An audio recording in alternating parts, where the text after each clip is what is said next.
hoy arrancan clases en el ciclo Costa, ¿no? Con novedades. Según el Ministerio de Educación, en al menos 7 cantones de la costa se suspende el inicio de clases. El regreso a clases en Santa Lucía, Colimes, Balsar, Palestina y Salitre en Guayas y Vinces en Los Ríos se postergan las clases presenciales debido a las inundaciones que han sufrido estas localidades. Se toma esta decisión en todas las instituciones educativas fiscales de, como les decíamos, Santa Lucía, Colimes, Balsar, Palestina y Salitre en Guayas y Vinces en Los Ríos. Quedan suspendidas las clases y estas empezarán de manera escalonada a partir del 2 de mayo, hasta esperar que bajen un poco y calmen las aguas, ¿no? El Ministerio de Educación indicó a través de un comunicado que la medida obedece a las recomendaciones del Comité de Operación de Emergencias de cada uno de los cantones que están activados. El Ministerio recuerda además a los padres y estudiantes que en los planteles del resto de cantones que no han sido incluidos en esta lista de instituciones con plan de contingencia, las clases presenciales inician de forma normal este lunes 24 de abril. ¿Qué tenemos acá? Una suerte como de diagnóstico del Ministerio de Educación.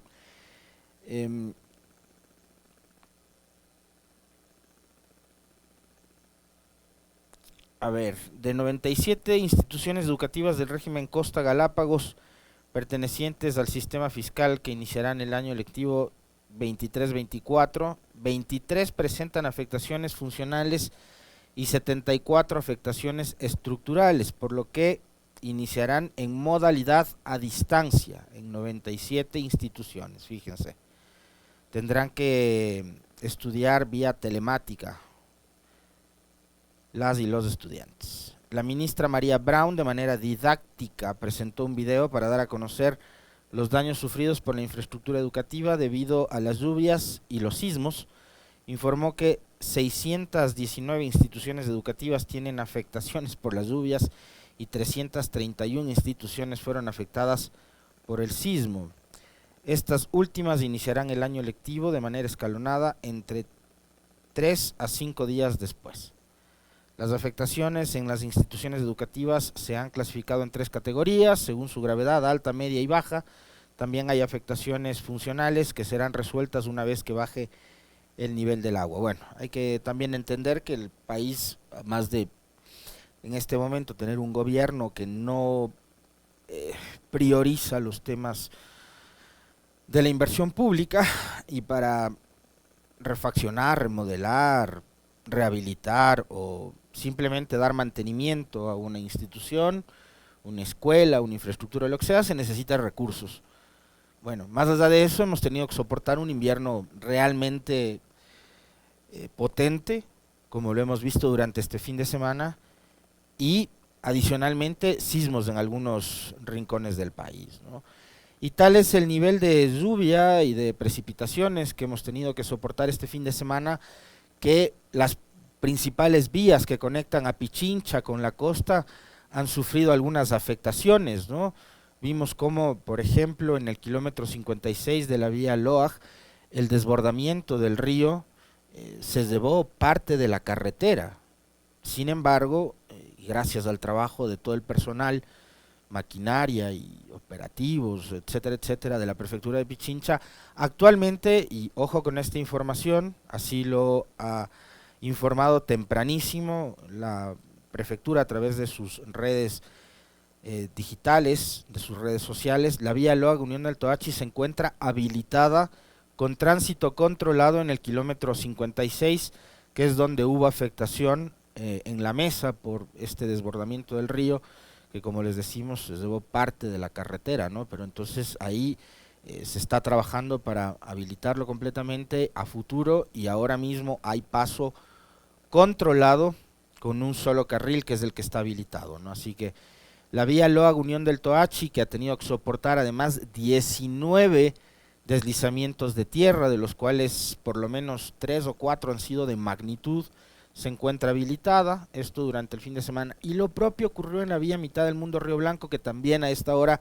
está habilitada. De hecho, la prefectura tomó la decisión de habilitarla desde ayer a partir de las 19 horas, una vez que las lluvias un poco calmaron, y adicionalmente se trabajó en por lo menos 16 deslizamientos considerables de tierra, y el taponamiento de una alcantarilla en el kilómetro 75, que también ayer mismo fue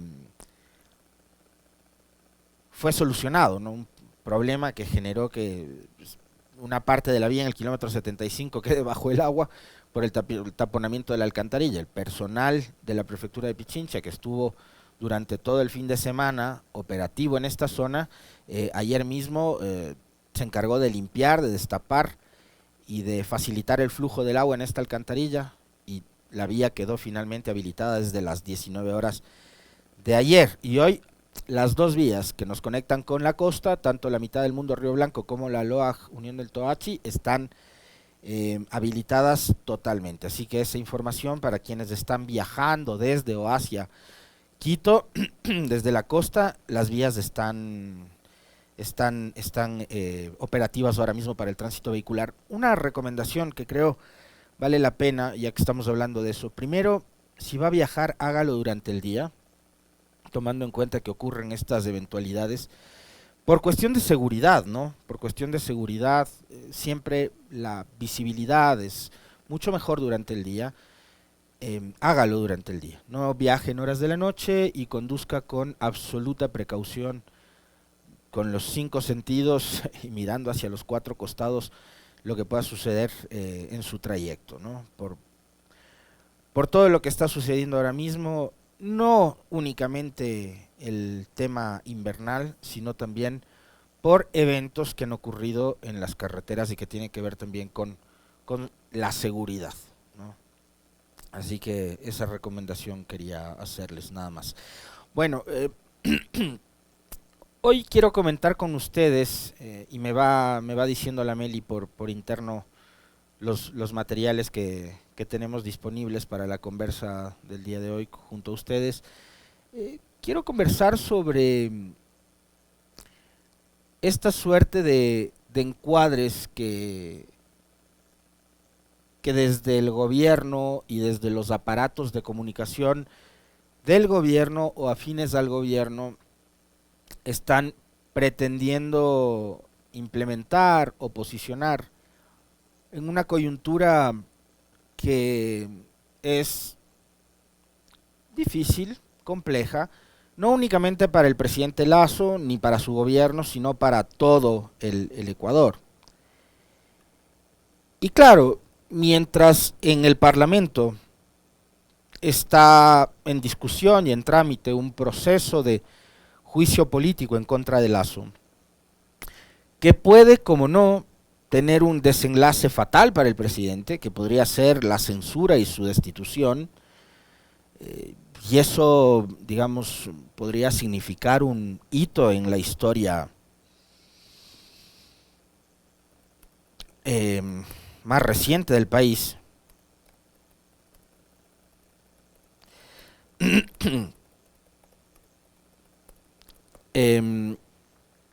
Porque fíjense, en estos 43, 44 años de democracia han sido procesados por la vía del juicio político ministros de Estado, vicepresidentes de la República, pero nunca un presidente. Y digamos, ahora mismo, como les venía diciendo yo la semana pasada, hay como no hay posibilidades de que sea censurado y destituido Lasso. Todo dependerá, yo creo que incluso más allá de los argumentos, ya, porque podemos hablar de si hay o no hay pruebas, etcétera, etcétera, etcétera. En la política ecuatoriana está comprobado que más que de la propia prueba o argumentación que pueda sustentarse, lo que se necesita es simplemente la fuerza de los votos. Y acá mayoría calificada son 92.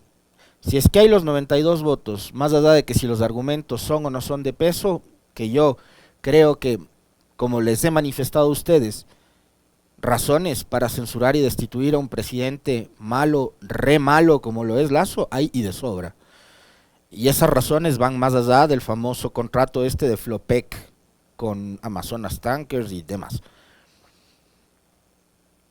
O sea, el abandono absoluto de la seguridad, las cárceles, la situación por la que están atravesando ahora mismo las instituciones educativas. Les leíamos hace un momento nada más el propio diagnóstico que ha hecho el Ministerio de Educación. Y esto tiene que ver con la desidia con la que se está manejando lo público en el país. Así que razones hay de sobra. Pero mi criterio muy particular, ustedes podrán coincidir o no, es que yéndonos más lejos del tema argumentación, justificación y demás, esto depende de voluntades, de votos. Si hay los 92, 94, 95, 100, qué sé yo, Lasso será censurado. Les repito, visión también muy particular, totalmente sesgada, porque es mi visión. Razones para censurar y destituir a Lasso creo que hay de sobra. Es un presidente que incluso en los momentos más delicados que ha tenido que enfrentar este país ha sido un presidente ausente. Ahora mismo yo quisiera preguntarles a ustedes, ¿qué sabemos del presidente Lasso? Más allá de un tuit con una foto donde se ve supuestamente al personal médico que le atendió durante su estancia en el hospital militar. De Lasso no sabemos absolutamente nada más. Y ojo, esto no tiene ningún tono burlón ni sarcástico, porque estoy hablando de la salud, más allá de tratarse del presidente de la República, de la salud de un ser humano. ¿Ya?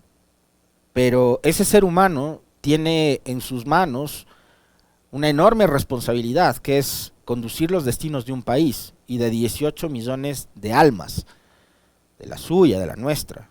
Entonces la pregunta es, ¿dónde está Lasso? ¿Qué pasa actualmente con el presidente Lasso?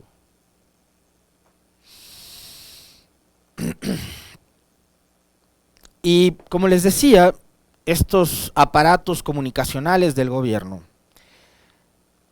están ya trabajando para posicionar un encuadre que no se aleja del tema juicio político y de la discusión política que genera justamente este proceso que lleva adelante la Asamblea y el trámite del mismo, porque lo vinculan de cualquier manera posible, porque han demostrado ser bastante hábiles para manipular la opinión pública.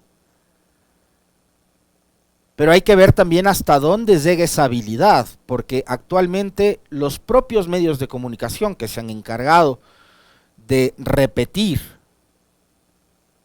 las mentiras y los argumentos del gobierno, hoy no gozan de credibilidad. Por eso es que ha tenido que saltar un organismo no gubernamental, Fundamedios y César Ricaurte, a pretender dar certificados de credibilidad para que ustedes, las audiencias, los ciudadanos, se vean casi que obligados a creer nuevamente a los medios. Que durante toda esta etapa, y no es únicamente el gobierno de Lasso, sino también, y esto creo que con mucha fuerza lo empezaron a posicionar durante el gobierno de Moreno, repetían y repetían y repetían las mentiras oficiales. Recordemos lo del famoso puente a la nada, que no fue una mentira que la repitieron únicamente medios nacionales, vinieron refuerzos extranjeros para reforzar la mentira de Moreno, ¿se acuerdan? Vino NTN 24 de Colombia, vino CNN con Fernando del Rincón, a quien algunos ahora quieren convertirle en héroe por sus enfrentamientos últimos, uno con Roldán, otro con María Paula Romo y ahora con Lasso en alguna ocasión, ¿no? Fernando del Rincón con CNN vino a reforzar la mentira del famoso puente a la nada, como lo hizo NTN 24 también. Entonces hoy intentan hacer algo parecido. ¿Con qué tema? Con un tema que es extremadamente delicado y en el cual el gobierno no ha podido darle una salida al país, ¿ya? Que es el de la seguridad. Programas de opinión, de esos que invitan los domingos a, esta palabra me encanta, expertos, son expertos en seguridad, que son además expertos todólogos, porque nos hablan de todo. Entonces vienen los expertos, ya nos hablan de seguridad. Pero ahora también están los segmentos de opinión y los propios periodistas tratando de alimentar ese relato. Vamos a empezar, Meli, con lo que dijo el viceministro del Interior, no sé ni qué cargo ocupa el señor Mario Cubi, pero es uno de los funcionarios cercanos a Cucalón, miembro del gobierno de Lasso, vocero en medio de esta crisis política que está enfrentando el gobierno, y también experto en seguridad. Escuchémosle al señor Cubi, ¿qué fue lo que dijo sobre seguridad en un programa dominical transmitido en Televisión Nacional? También es importante que la ciudadanía entienda que este no es un proceso de hoy ni de 2 años. Siempre el Ecuador, como en cualquier país del mundo, ha tenido delincuentes, distintas bandas criminales. Sin embargo, llevamos más de 12 años desde el ingreso de bandas internacionales, de crimen organizado internacional, sobre todo de México, de Colombia, de Albania, bajo 2 gobiernos continuos. Un ejemplo concreto, cuando se quitó el requisito de visa para Albania, que este gobierno volvió a introducir. Y eso que durante muchos años se estableció, se cocinó, se construyó y se fortaleció en el Ecuador, es lo que hoy el gobierno nacional, y lo único que es culpable en ese sentido, el presidente Lasso y el gobierno del que formo parte, es de combatir frontalmente al crimen organizado y a la delincuencia organizada. Bien. En conclusión, el problema de la inseguridad no es culpa de Lasso, es culpa de Correa, ¿no? ¿Qué dice el señor Cubi? Esto no empezó hace 1 año ni hace 2. Ya. Empezó hace 12 años. ¿Quién gobernaba hace 12 años del Ecuador? Correa. Es culpa de Correa. Confunde las cosas, porque donde se retiraron esos requisitos a los albaneses fue en este gobierno, en donde se eliminó a Albania del listado de paraísos fiscales o no sé qué, fue en este gobierno. Entonces termina confundiéndolo todo el señor Cubi, funcionario del gobierno. ¿Pero qué nos dice él? Es culpa de Correa. ¿Ya? Cifras cero, como por ejemplo que durante el gobierno de Correa la tasa de mortalidad era de 5 muertes violentas por cada 100.000 habitantes. Hoy estamos por encima de las 25. Entonces, vamos a ver, es fácil, ¿no? O sea, para ustedes, para nosotros, revisar esas cifras y decir, bueno, ¿cuándo es que vivíamos mejor? O sea, ¿cuándo es que podía yo salir al supermercado y regresar con vida? Ayer nomás veía una publicación de algún medio digital que hablaba de que en Quito el consumo en bares, restaurantes, locales de diversión ha descendido no por falta de dinero, sino por miedo de la gente a salir. Entonces, si con Correa mataban a 5 por cada 100.000 y con Lasso matan a 25 por cada 100.000, no hace falta ser un genio ni ser Albert Einstein para darnos cuenta cuándo es que hemos estado peor. Pero el señor nos dice en Televisión Nacional, y nadie le refuta, que hace 12 años fue que empezó la violencia y las bandas y no sé qué. ¿Qué más nos dicen estos ilustres iluminados? Jorge Ortiz. Iba a salir alguien, como me decía alguna persona, ¿para qué hablar de Osvaldo Hurtado? Es que hay que hablar, porque hay gente que estas mentiras después las repiten. No las repetimos aquí, ni las resaltamos aquí, no. Pero lo que dijo Cubi, lo que van a escuchar ahora ustedes de Jorge Ortiz, va a salir cualquier persona, X persona, y la va a comentar con la señora de la tienda, o con el señor del puesto de venta de revistas de la esquina. Y él va a repetir, y estas mentiras se convierten en una enorme bola de nieve que después se hace incontenible. Escuchemos qué dijo Ortiz en una radio de acá de la capital.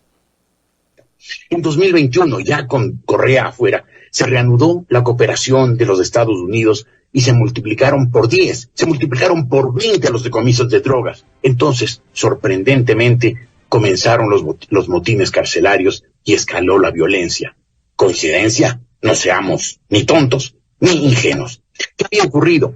Pues que sin Correa se había roto la relación entre el Estado y el crimen organizado. Y por supuesto el crimen organizado se dedicó a matar.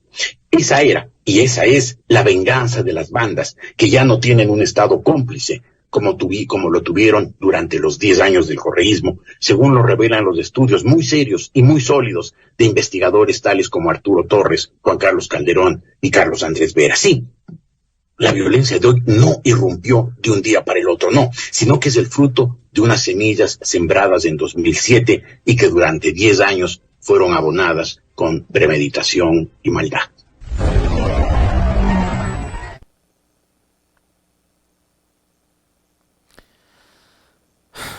Dios mío. Bueno, si no les provoca risa lo que acaban de escuchar a ustedes, indígnense, ¿no? O sea, a mí es una mezcla de muchas cosas. Me provoca risa, sí, porque es una lectura totalmente antojadiza, que no se basa en ningún hecho concreto. Y otra vez, como lo hizo el funcionario de gobierno, y lo que hace Ortiz, fíjense ustedes, es casi repetir lo que dice Cubi. Y lo que hace Cubi es repetir lo que ha venido repitiendo Lasso, y lo que ha dicho Ordóñez, y lo que dice Cucalón, y lo que dice Zapata, y lo que dijo Carrillo antes. Es la misma línea del gobierno. Soluciones ninguna. Siempre buscando culpables. Claro, pero ellos no son. Ortiz dice que no es coincidencia. Que, justo 2021, cuando ya Correa no está, y además desde el gobierno de Lasso, 2021, ¿no? Ya con Correa fuera del poder, como que Correa hubiese gobernado los 4 años con Moreno, como que si no hubieran sido los de ahora, como que si no hubiera sido el mismo Jorge Ortiz el que apoyó la traición y la posterior persecución que emprendió Moreno, ¿no? Ya. Que como Correa ya no está transando con las bandas y con los criminales, entonces estos, por venganza ahora, como tienen un gobierno tan patriota como el de Lasso, es que han empezado a masacrar en las cárceles. Ya. Pero, ¿le escucharon ustedes acaso al señor Cubi o al señor Ortiz decir que fue en el gobierno de Lenín Moreno que desmantelaron todos los sistemas de seguridad? Empezando por el Ministerio Coordinador de Seguridad, eliminado.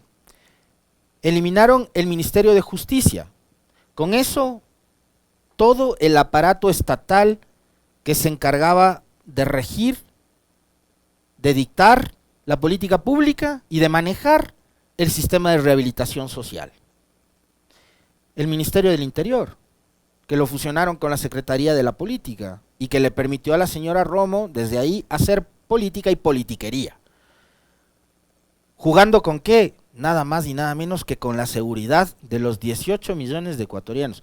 Y de los investigadores mejor ni hablar, ¿no? Porque eso sí es lo que más provoca risa de lo que dice Ortiz, de los nombres de los investigadores.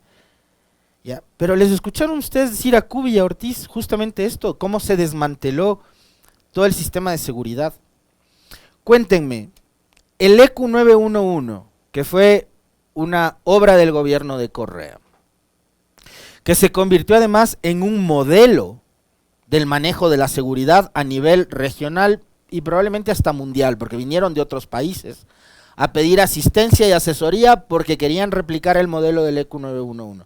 Cuéntenme, en el gobierno de Moreno y en el actual gobierno de Lasso, ¿cuántos ECUs se han abierto? Aparte de los que nos heredó Correa. ¿Cuántos UPC se crearon durante los 2 últimos gobiernos? Ninguno, ¿no? ¿Le escucharon ustedes a Cubi y a Ortiz hablar sobre el bajísimo nivel de ejecución presupuestaria en materia de seguridad? El Ministerio del Interior, como revisábamos el otro día, datos que nos compartía en sus redes sociales del economista Juan Pablo Jaramillo, había invertido $0. El Ministerio del Interior.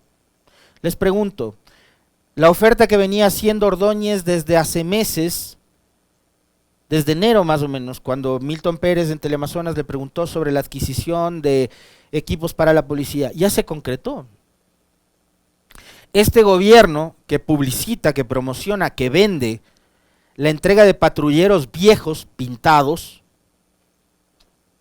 repotenciados, dicen ellos, y ahí andan los patrulleros